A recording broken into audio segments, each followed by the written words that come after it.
Bu şarkı benden tüm sevdiklerime gelsin. Yeah.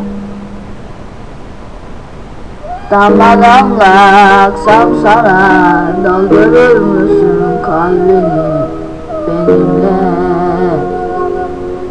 Yoksa sen de taşıyamaz da döker misin beni yerlere?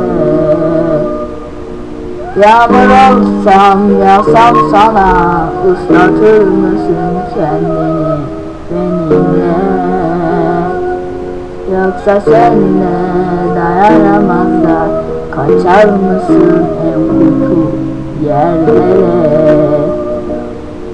Ya da bir gün düşsem kalksam, yaşamaktan bir an yorulsam, en karmaşık hayallerinde kalır mısın benimle birlikte?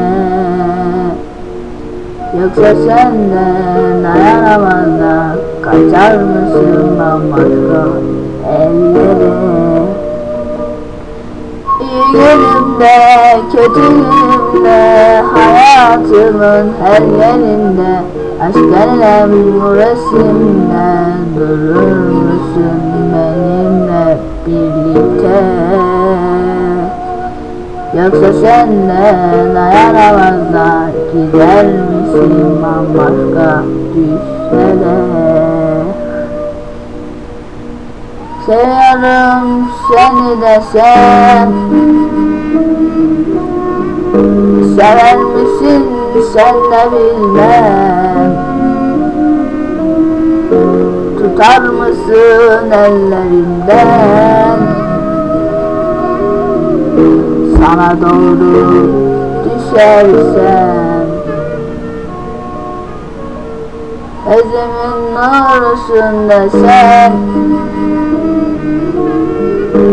sever misin sen de bilmem.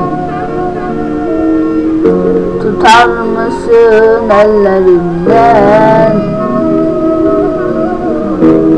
sana sonsuz güvensem? Seni seviyorum bir tanem Esra'm.